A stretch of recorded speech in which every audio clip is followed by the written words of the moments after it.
Episode 97। भूलो मत she is pregnant. इन दोनों बेवकूफों को सबक सीखना ही पड़ेगा अब तक। दूसरी तरफ कॉलेज में अनिका की आधी क्लासेस हो चुकी थी। एक ही दिन में अनिका पूरे के कॉलेज में फेमस हो गई थी, क्योंकि उसने जॉली और डोली दोनों की अच्छी खासी वाट लगा दी थी। वहीं यश की नजरें हर पल अनिका पर टिकी रहती थी। अनिका स्टेला और कनक के साथ गार्डन में बैठी थी, क्योंकि अब उनकी और कोई क्लासेस नहीं होने वाली थी। तीनों गार्डन में ग्रास पर बैठी बातें कर रही थी। तभी डोली और जॉली तीनों के पास आकर खड़े हो जाते हैं। डोली व्यंग भरी मुस्कान अपने होठों पर लिए कहती है, उड़ लो जितना उड़ना है, क्योंकि बहुत जल्दी मैं तुम्हारे पंख काटने वाली हूँ। अब आगे। डोली की बात सुनकर अनिका खड़े होकर डेविल स्माइल करते हुए कहती है, ओके, जब तुम मेरे पंख काटने वाली होंगी तब मुझे बता देना, मैं अपने पंख लेकर आ जाऊंगी। कहकर अनिका स्टेला और कनक के साथ क्लास के तरफ चली जाती है। डोली अपने पैर पटकते हुए कहती है, ये लड़की पागल है। जॉली हंसते हुए कहता है, वो तो मुझे कल ही पता चल गया था। डोली चिढ़ते हुए कहती है, शट अप जॉली, कहकर डोली चली जाती है। इधर यश दोनों के पीछे अपने सीने से दोनों हाथ बांधे खड़ा था। यश दोनों को घूरते हुए कहता है, इन दोनों बेवकूफों को सबक सीखना ही पड़ेगा, कहकर यश सिटी बजाते हुए अनिका के क्लास के तरफ चला जाता है। इधर विवान इशिका के पीछे पीछे चल रहा था, जो देखकर जियान सदमे में ही चला गया था। होटल से निकल के इशिका दूसरे होटल के अंदर चली जाती है। विवान भी उस होटल के अंदर आकर एक टेबल पर जाकर बैठ जाता है। करीब 5 मिनट बाद इशिका अपने कपड़े चेंज करके वेट्रेस के कपड़े पहनकर होटल के अंदर आकर अपना काम शुरू कर देती है। इशिका का मैनेजर उसके पास आकर उसे विवान का ऑर्डर लेने के लिए कहता है, जो देखकर विवान जल्दी से अपने फेस पर मास्क लगा देता है। इशिका विवान के पास आकर अपनी मीठी आवाज में कहती है, सर आप क्या ऑर्डर करना चाहोगे? विवान उसे देखते हुए सूप ऑर्डर करता है। इशिका ने एक बार भी अपना सर उठाकर विवान के तरफ नहीं देखा था। इशिका चुपचाप अपना सर झुकाकर चली जाती है। 15 मिनट बाद इशिका विवान का ऑर्डर लेकर उसके टेबल पर रख कर कहती है, एंजॉय योर मील सर, कहकर इशिका दूसरे कस्टमर्स का ऑर्डर लेने के लिए चली जाती है। ऐसे ही शाम तक इशिका इस होटल में काम करती है। उसके बाद इशिका की शिफ्ट खत्म हो जाती है। इशिका फिर से अपने वही कपड़े पहनकर होटल से बाहर आती है। वो रास्ते पर ऐसे चल रही थी जैसे उसकी कोई मंजिल ही ना हो। होटल से निकलकर इशिका रास्ते पर से वड़ा पाव लेकर खाते हुए एक कपड़ों की शॉप के अंदर चली जाती है, जहां वो सेल्स गर्ल का काम कर रही थी। विवान शॉप के बाहर खड़ा होकर इशिका को ही देखे जा रहा था। रात के लगभग 9 बजे इशिका उस शॉप से बाहर आती है। इस दौरान उसने दोपहर का लंच भी नहीं किया था। इशिका शॉप से निकलकर सीधे अपने घर के लिए निकल जाती है। विवान भी इस वक्त इशिका के पीछे ही था। घर पहुंचकर इशिका जैसे ही डोर बेल बजाती है, वैसे ही दरवाजा खुलता है और कोई बाल्टी भर के ठंडा ठंडा पानी उसके सर के ऊपर डाल देता है। इस वक्त इशिक दरवाजे पर ही खड़ी थी। ठंडी में ठंडा पानी पड़ते ही इशिका कांप जाती है। ये देखकर तो विवान की आंखें जैसे बाहर ही आने को हो जाती है। दरवाजे पर खड़ी औरत इशिका को घूरते हुए कहती है, आ गई महारानी, मुंह काला करके चल, अब आ गए हैं तो जाकर मेरे लिए खाना बना। इशिका धीरे से हाँ में अपना सर हिलाकर कांपते हुए घर के अंदर चली जाती है। घर के अंदर का व्यू देखने के लिए विवान दूरबीन निकालकर घर के अंदर देखने लगता है। घर ज्यादा बड़ा नहीं था, इसलिए सब कुछ अच्छे से दिखाई दे रहा था। लिप रीडिंग करने की वजह से बातें भी समझ आ रही थी। घर के अंदर इशिका अपने कपड़े चेंज करके बाहर आती है। इस वक्त उसके गीले बालों से पानी टपक रहा था। इशिका सीधे किचन के अंदर जाकर खाना बनाने लगती है। वो औरत हॉल में सोफ पर पसर के बैठी टीवी देख रही थी। उस औरत ने पान खाया हुआ था। वो अपना पान चबाते हुए कहती है, इशिका कहाँ मर गई रे? जरा गिलास पानी तो पिला। उसके इतना कहते ही इशिका किचन से पानी का ग्लास लाकर औरत को देते हुए कहती है, लीजिए मामी जी। औरत पानी का गिलास लेकर डी के घुट पानी पीती है। वैसे ही औरत अपने मुंह का पानी ग्लास में डालकर खड़े होकर इशिका के गाल पर थप्पड़ रसीदते हुए कहती है, शर्म नहीं आती? अपने मामी का मुंह जलाना चाहती है। इशिका रोते हुए कहती है, नहीं मामी जी। औरत गुस्से से चिल्लाते हुए कहती है, हमारी ही मती मारी गई थी जो तेरे माँ बाप के मरने के बाद तुझे एक छोटे से गांव से यहाँ ले आए, तुझे काम दिलवाया ताकि तू कुछ पैसे कमा कर हमारा एहसान उतार सके। यहाँ आते ही तूने अपना सब कुछ लूटवा दिया। ना जाने किसका पाप अपने पेट में लेकर घूम रही है। इस वक्त इशिका के आंखों से लगातार आंसू बह रहे थे। औरत उसे रोता हुआ देखकर लगभग उसे ढकेलते हुए कहती है, जा यहाँ से। हेलो डियर रीडर्स, आज के चैप्टर से मैं विवान और इशिका का लव सीन दिखाने वाली हूँ। अगर किसी को कोई ऑब्जेक्शन हो तो कमेंट करके अपनी राय जरूर दे। औरत के ढकेलने से इशिका पीछे की ओर गिरने लगती है, पर वो गिरती उसके पहले ही कोई उसे संभाल लेता है। इशिका अपना सर उठाकर देखती है तो एक लड़का खड़ा था जिसने उसे गिरने से बचा लिया था। लड़का इशिका को अच्छे से खड़ा करके कहता है, दी आ अपने कमरे में जाओ और हाँ आप कोई खाना नहीं बनाओगी। इशिका रोते हुए अपने कमरे में चली जाती है। वो लड़का औरत को घूरते हुए कहता है, बस करिए मॉम, आप दी को और कितना सताओगी? आप भूलो मत शी इज प्रेग्नेंट। एक औरत होने के नाते तो उन्हें परेशान करना बंद करो। औरत गुस्से से कहती है, मैं उसे तब तक परेशान करूंगी जब तक वो मुझे उस आदमी का नाम नहीं बता देती जिसका पाप वो अपने पेट में लेकर घूम रही है। अगर वो आदमी पैसे वाला हुआ तो मैं उससे अच्छे खासे पैसे मिलेंगे हमें। लड़का दांत पीसते हुए कहता है, लालच की बुरी हद होती है, मुझे तो शर्म आती है कि मैं आपका बेटा हूँ। कहकर लड़का अपने कमरे के तरफ चला जट है। एपिसोड 98 झप्पी और पप्पी दोनों लेकर ही जाऊंगा, चुम्मा चुम्मा दे दे चुम्मा। अब तक औरत गुस्से से कहती है, मैं उसे तब तक परेशान करूंगी जब तक वो मुझे उस आदमी का नाम नहीं बता देती जिसका पाप वो अपने पेट में लेकर घूम रही है। अगर वो आदमी पैसे वाला हुआ तो मैं उससे अच्छे खासे पैसे मिलेंगे हमें। लड़का दांत पीसते हुए कहता है, लालच की बुरी हद होती है, मुझे तो शर्म आती है कि मैं आपका बेटा हूँ। कहकर लड़का अपने कमरे के तरफ चला जट है। अब आगे इशिका के प्रेग्नेंट होने की बात सुनकर विवान के चेहरे का रंग उड़ जाता है। विवान अपना फोन निकालकर जियान को उसे पिक करने के लिए बुलाता है। कुछ ही देर बाद जियान विवान को लेने के लिए आ जाता है। विवान कार में बैठकर राठौड़ पैलेस के लिए निकल जाता है। राठौड़ पैलेस सभी लोग डिनर करके अपने अपने कमरे में आराम करने के लिए जा चुके थे, पर इस वक्त राठौड़ परिवार के पुरुष मंडली की टेरेस पर महफिल जमी हुई थी।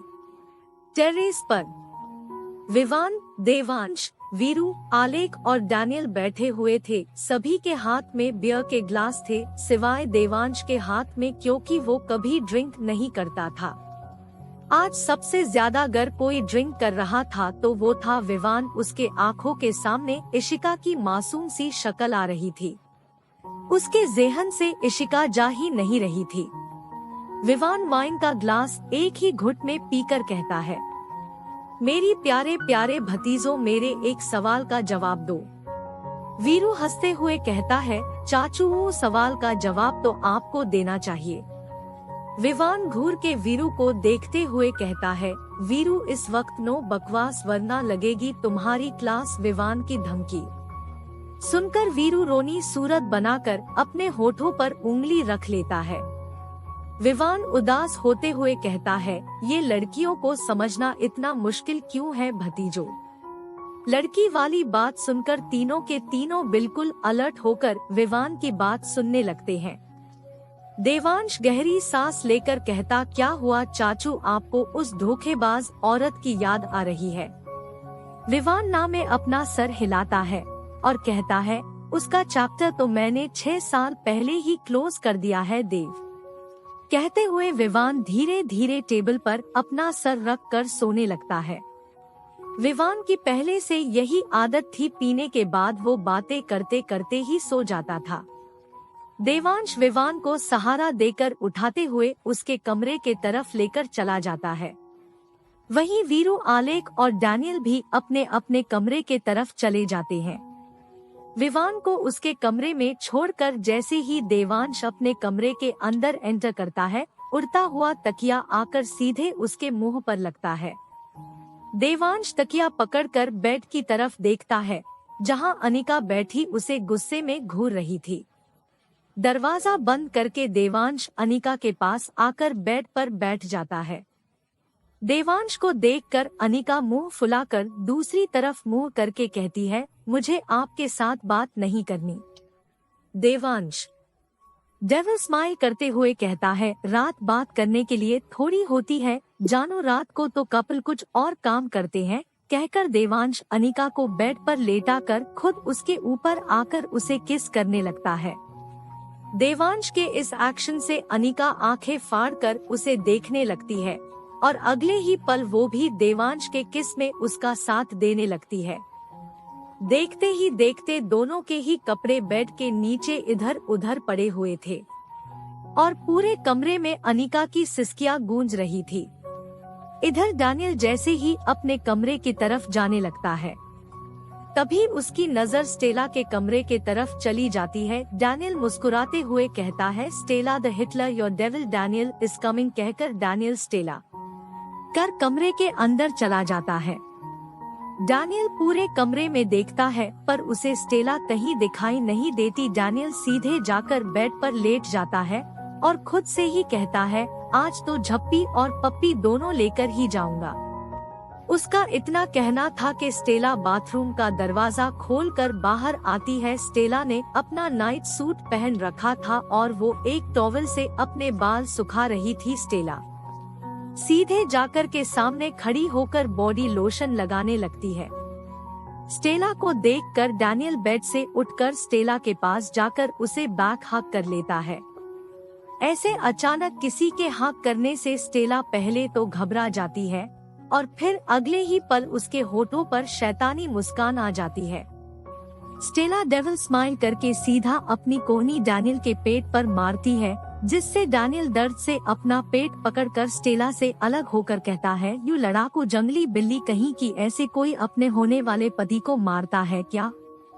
डैनियल की बात सुनकर स्टेला उससे 10 कदम दूर जाकर कहती है, ए होने वाला पति कौन और किसका? डैनियल घूर के स्टेला को देखते हुए अपने कदम उसके तरफ बढ़ाते हुए कहता है, मैं और तुम्हारा होने वाला पति। चलो अब बिना ना नुकुर किए मुझे एक प्यारी सी पप्पी दे दो। स्टेला उछलकर बेड और चढ़ते हुए कहती है, पप्पी चाहिए तो पेट शॉप ले जाने को मांगता ना तुमको, बेवकूफ इंसान। डैनियल उसके पीछे बेड पर चढ़ते हुए कहता है, अरे तुमने वो गाना नहीं सुना क्या? कौन सा गाना है वो? हाँ चुम्मा चुम्मा दे दे चुम्मा, हाँ वो वाली पप्पी। स्टेला उछलकर बेड से उतरकर दरवाजे के तरफ भागते हुए कहती है, हट पागल इंसान, हम कोई तुमको चुम्मा वुम्मा नहीं देने वाला। कहकर स्टेल भागने लगती है।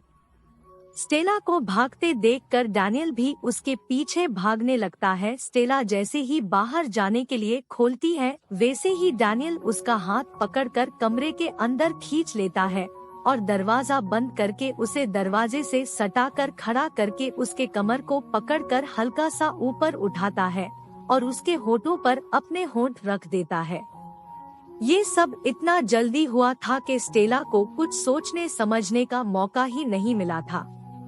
स्टेला अपनी आंखें बड़ी बड़ी करके डैनियल को घूरे जा रही थी, वहीं डैनियल अपनी आंखें बंद करके उसके होठों को प्यार से चूसे जा रहा था, जैसे कोई छोटा बच्चा लॉलीपॉप को चूसता है वैसे ही। एपिसोड 99 मेरे जानों के लिए मैं कुछ भी बन सकता हूँ। अब तक स्टेला उछलकर बेड से उतरकर दरवाजे के तरफ भागते हुए कहती है, हट पागल इंसान, हम कोई तुमको चुम्मा वुम्मा नहीं देने वाला, कहकर स्टेल भागने लगती है।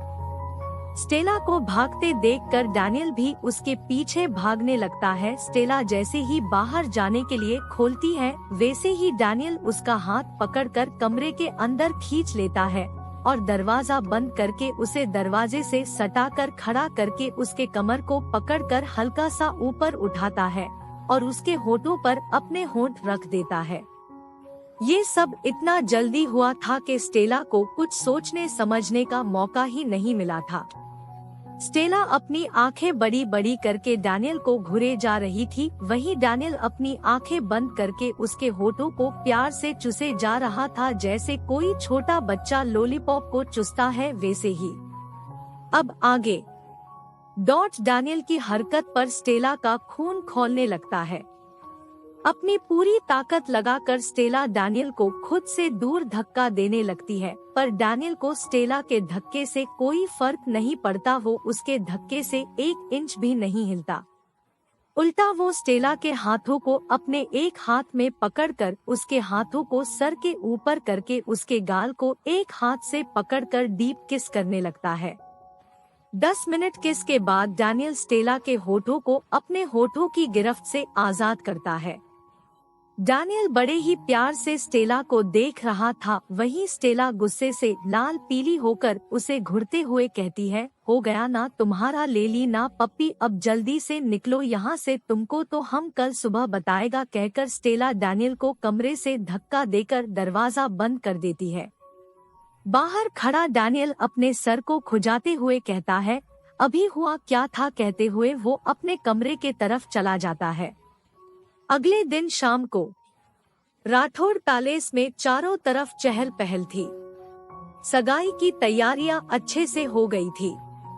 सगाई का थीम साउथ इंडियन था, क्योंकि ये अजीबो गरीब डिमांड साची की थी, जिसे देवांश ने बिना किसी सवाल के पूरा किया था। सभी अपने अपने कमरे में सगाई के लिए रेडी हो रहे थे। देवानिक के कमरे में अनिका ने आज पिंक और ग्रीन कलर का लेहंगा पहना था, जो खास देवांश ने उसके लिए डिजाइन कराया था। अनिका होले होल मुस्कुरा कर गहने पहन रही थी, तभी उसे अपने कमर पर किसी के ठंडे हाथ महसूस होता है। अनिका अपनी नजरें उठाकर मिरर में देखती है तो उसके पीछे देवांश खड़ा था। अनिका मुस्कुराते हुए कहती है, देव कैसी लग रही हूँ है? देवांश अनिका को पलटकर उसके माथे पर अपने होंठ रख कर कहता है, हमेशा की तरह सुंदर लग रही हो, कहकर देवांश उसके हाथ से गहने लेकर उसे महनाने लगता है। अनिका मुस्कुरा कर उसे ही देख रही थी। थोड़ी देर बाद देवांश अनिका को पूरी तरह से रेडी करके उसके पूरे चेहरे पर किस करने लगता है। देवांश के किस करने से अनिका जोर जोर से हंसते हुए कहती है, देव आप ना छोटे बच्चे बन गए हैं। देवांश अनिका को कसके गले लगाते हुए कहता है, मेरे जानों के लिए मैं कुछ भी बन सकता हूँ, कहकर देवांश अनिका के होठों पर अपने होंठ रखकर उसे पैशनेटली किस करने लगता है। नीचे हॉल में नीरज और विवान हाल के डेकोरेशंस को देख रहे थे। नीरज मुस्कुराते हुए कहता है, विवु जब से तुम आए हो तब से सब कुछ अच्छा लगने लगा है, वरना देवांश की नाराजगी झेलते झेलते तो मैं 40 के उम्र में ही बूढ़ा हो जाता। विवान हंसते हुए कहता है, भाई आप सच में बूढ़े हो रहे हो, खैर बुढ़ापे पर चर्चा बाद में करेंगे, फिलहाल जाकर मैं केटरिंग सर्विस देख कर आता हूँ, वरना हमारी साची उसके चाचू को छोड़ेगी नहीं, कहकर विवान बाहर गार्डन एरिया के तरफ चला जाता है, जहाँ खाने का अरेंजमेंट्स किए हुए थे और टेबल्स लगी हुई थी। विवान जैसे ही गार्डन में पहुँचता है, वैसे ही उसकी नजर इशिका पर पड़ती है, जिसने रेड कलर का लॉन्ग फ्रॉक सूट पहना हुआ था और वो अपने साथ में एक फाइल पकड़े विशाल से कुछ बात कर रही। तो उसने अपने चेहरे पर कोई मेकअप नहीं किया था और ना ही को हैवी और महंगे गहने थे, पर फिर भी वो अपने सिंपल अवतार में कहर ढा रही थी।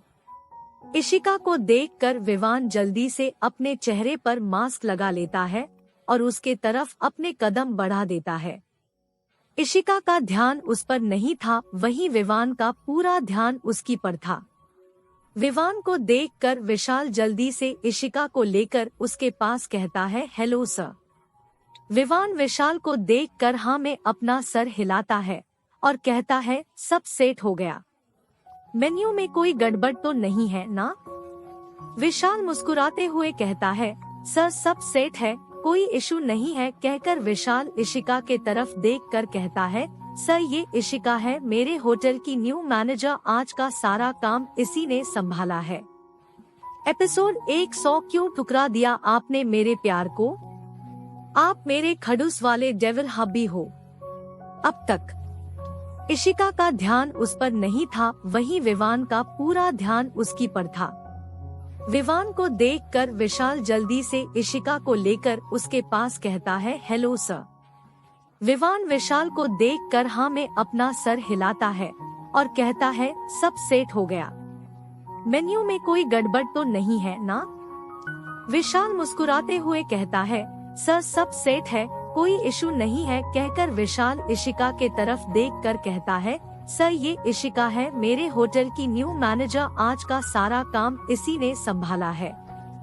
अब आगे। विशाल की बात सुनकर विवान मुस्कुराकर इशिक के तरफ देखकर कहता है, गुड, अच्छी बात है।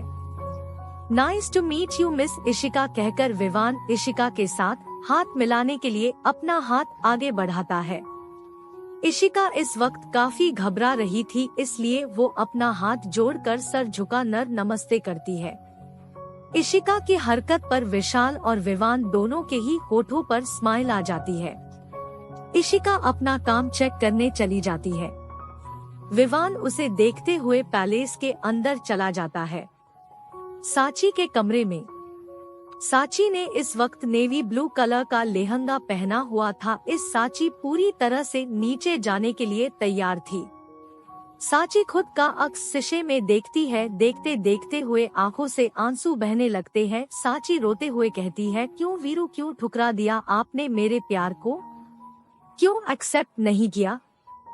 आज मैं भले ही भाई के कहने पर शादी कर रही हूँ, पर आप मेरे दिल में हमेशा रहोगे, मैं आपको कभी नहीं भूल सकती। कहकर साची अपने आंसू पोंछते हुए कहती, हंसी, एक बार कनक दी के कमरे में जाकर देखती हूँ वो तैयार है या नहीं। कहकर साची अपना लहंगा संभाल कर कमरे से बाहर चली जाती है। साची कॉरिडोर से होते हुए कनक के कमरे के तरफ जा ही रही थी कि तभी वो किसी से टकरा जाती है, जिसे देखकर उसकी आंखें बड़ी बड़ी हो जाती है।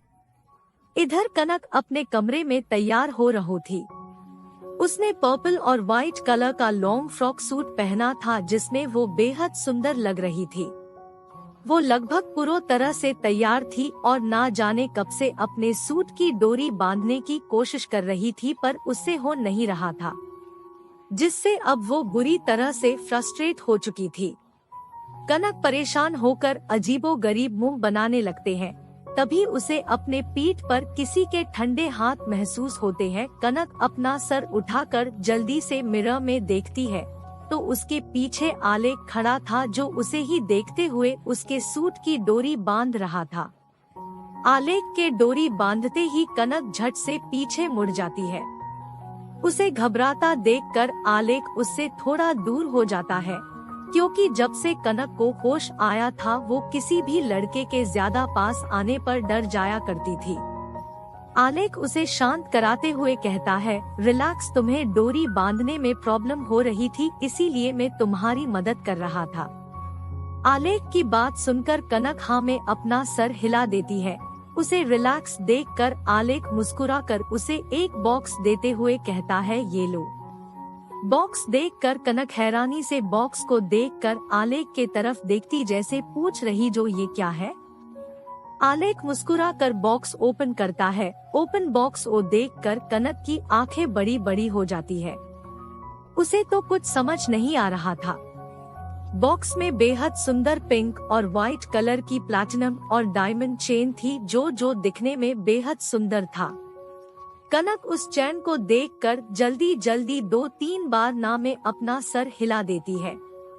कनक को मना करता देखकर आलेख के चेहरे के एक्सप्रेशंस चेंज हो जाते हैं। आलेख कनक को घुमाकर उसके गले में लॉकेट पहनाते हुए कहता है, तुम ये रखना चाहती हो या नहीं, ये मैंने तुमसे पूछा नहीं है। क्योंकि तुम्हें ये लेना ही पड़ेगा, क्योंकि ये मेरी तरफ से तुम्हारे लिए पहला गिफ्ट है। इसके बाद भी तुम्हें बहुत से गिफ्ट मिलेंगे, इसलिए इन सब की आदत डाल लो, कहकर आलेख कनक को अपनी तरफ घुमा कर कहता है, तुमने इसे पहन लिया ना, अब ये सुंदर लग रहा है, कहकर आलेख कनक के माथे पर किस करके कमरे से बाहर चला जाता है। आलेख के एक्शन से कनक तो अपनी जगह पर फ्रीज ही हो गई थी। कुछ पल बाद उसका हाथ खुद ब खुद उसके माथे पर पहुंच जाता है। इधर अनिका और देवांश के कमरे में देवांश ने अनिका को गले लगाया हुआ था। तभी देवांश कहता है, जानू तुम्हें याद है ना, कि उसकी बात पूरी होने से पहले ही कहती है, हाँ हाँ याद है यही ना, कि आप और मैं एक दूसरे को नहीं जानते और मुझे आपसे दूर रहना है। किसी को हमारे शादी के बारे में पता नहीं चलना चाहिए। देवांश मुस्कुरा कर अनिका के माथे पर किस करके कहता है, मेरे साथ रहते रहते काफी समझदार हो गए हो तुम। अनिका देवांश से अलग होते हुए कहती है, आप ना बहुत गंदे हो देव, आप ऐसा क्यों करते हो, आप मेरे खड़ूस वाले डेविल हब्बी हो ना, फिर मैं आपको सबके सामने अपना हब्बी क्यों नहीं कह सकती। देवांश उसे परेशान करने के अंदाज में कहता है, कह सकती हो, पर शर्त ये है कि किसी को हमारे शादी के बारे में पता नहीं चलना चाहिए। अनिका देवांश को घूरते हुए कहती है, मैं कर सकती हूँ, बोलो करके दिखाऊं।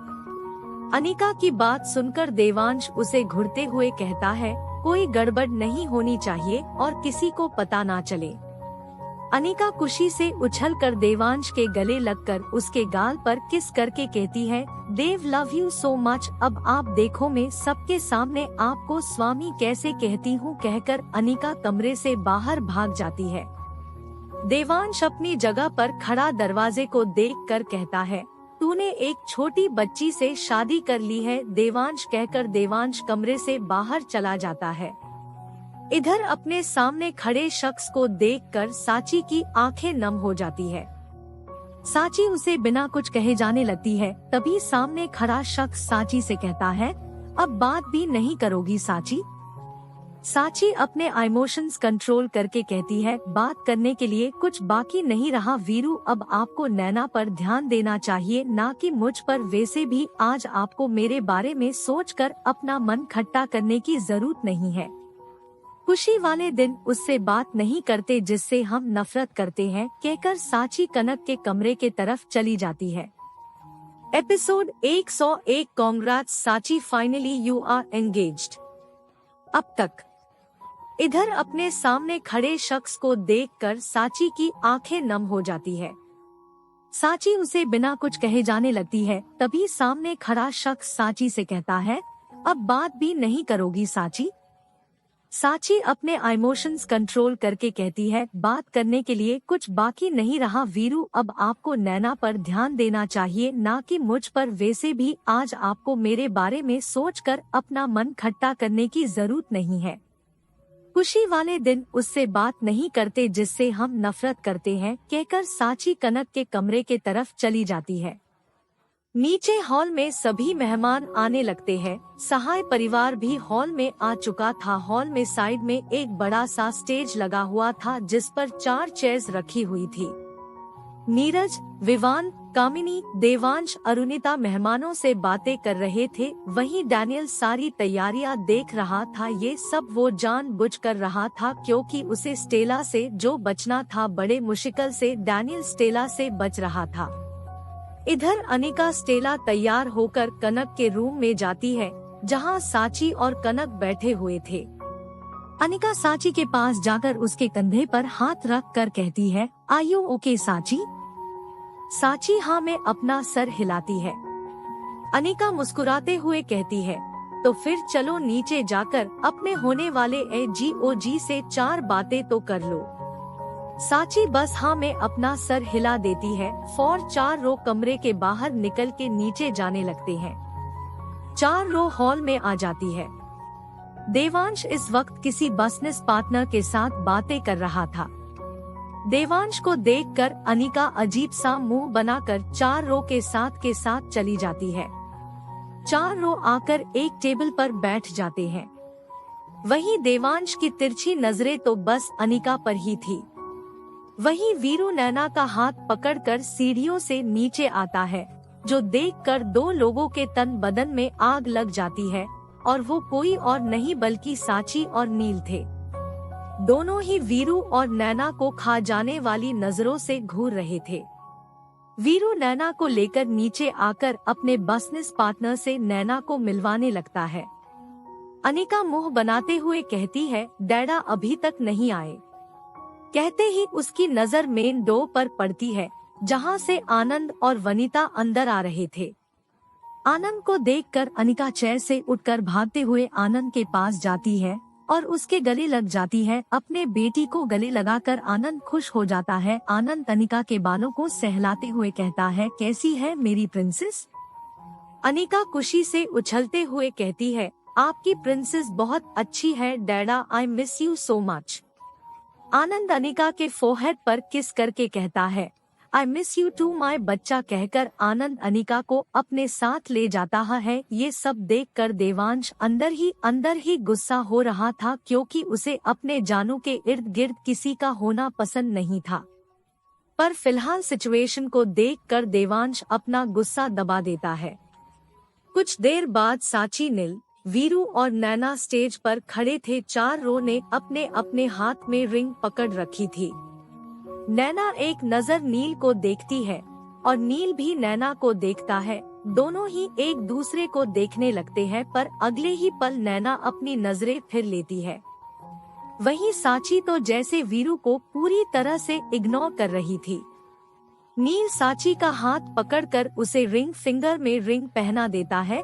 वहीं वीरू भी नैना को रिंग पहना देता है। उसके बाद साची नील को रिंग पहनाती है और नैना भी वीरू को रिंग पहना देती है। 4 रो की एंगेजमेंट पूरी हो जाती है। 4 रो के ऊपर फूलों की बारिश होने लगती है। वहीं विवान की नजर हॉल में दूसरे साइड काम कर रही इशिका पर जाती है। एंगेजमेंट होने के बाद अनिका साची के गले लगते हुए कहती है, कांग्रेट्स साची, फाइनली यू आर एंगेज्ड। कहकर अनिका तिरछी नजरों वीरू को देखते हुए उसके पास जाकर कहती है, आपको भी कांग्रेट्स देवर जी। कहकर अनिका नैना को इग्नोर करके नील को कांग्रेट्स करके स्टेज से नीचे उतरकर कनक और स्टेला के पास चली जाती है।